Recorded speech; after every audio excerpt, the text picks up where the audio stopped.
Hey guys, welcome back to the show. Today is Monday and we have a super film support. Remember, you can go to superfilmsupport.com, send your film questions, and I'll answer them in a video.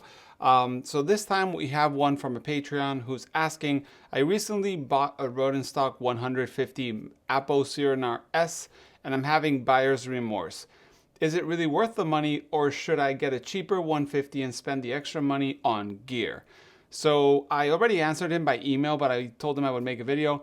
Basically, it's the same lens we have here. It's the Apo Sironar S from Rodenstock. It's the top of the top line, supposedly has the best coatings, best contrast, and best for color reproduction, printing, and all that on from your film. So this is the top lens you can buy. It's around $1,000 or euros, depending on what you find it. It could be a little more, a little less, but usually it's in that ballpark.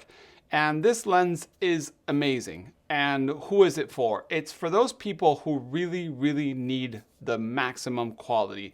Those people who are going to make super big prints that they're going to be scanning and maybe cropping in and maybe doing photo books. And like, we're talking about the top of the top level. Photographers like Massimo Vitali and maybe like Stephen Shore, like, you know, that kind of photographer probably has or uses a similar lens to this. They're looking for huge resolution and detail and contrast, saturation, everything to be perfect.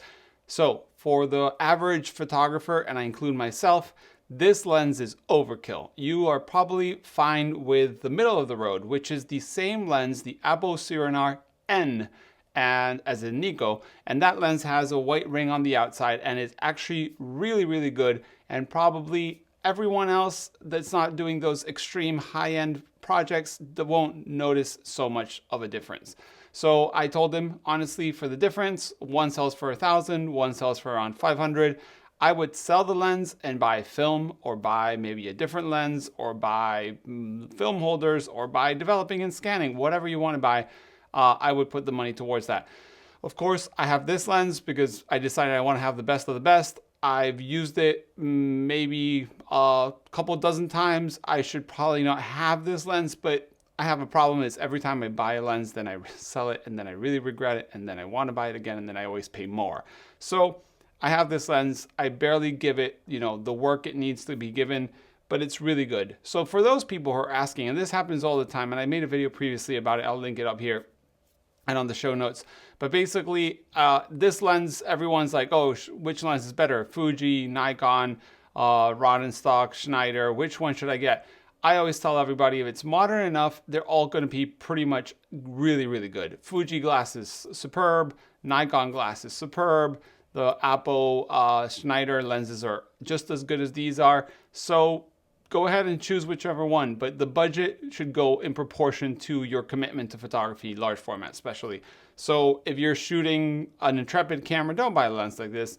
Buy an Intrepid camera, buy a Fuji or buy a Nikon.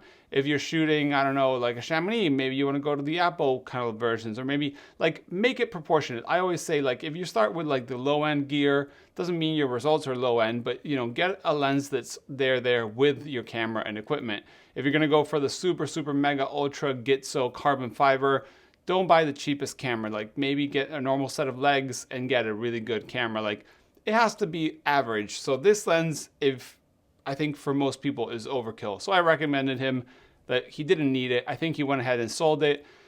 I think it's right to choose that maybe there's buyer's remorse. I've had that many times that I bought too much of a premium thing and then decided, you know what, I don't really use that kind of stuff, and sold it after. There's no problem, especially if you're putting that money towards, like I said, developing, scanning, film, and whatnot. I think that's always good to have more budget onto the consumables, the things that you can make work, you know, because a lens will produce work, but it won't without film. So if your budget's there, just sell a lens, sell some camera, buy something that, you know, will let you shoot more and, you know, sell that extra expensive thing that's sitting in the corner, maybe not getting used. And then there's the other thing is you will be always extremely scared if this is a stretch for you. And I'm not saying it is for him, but if it is a stretch for you, you'll always be scared of using it and getting it damaged or wet or falling or anything like that. So you won't use it as much. So get something you'll use, that you'll put through its paces, that will give you great work. And then after a couple years of using it like hell,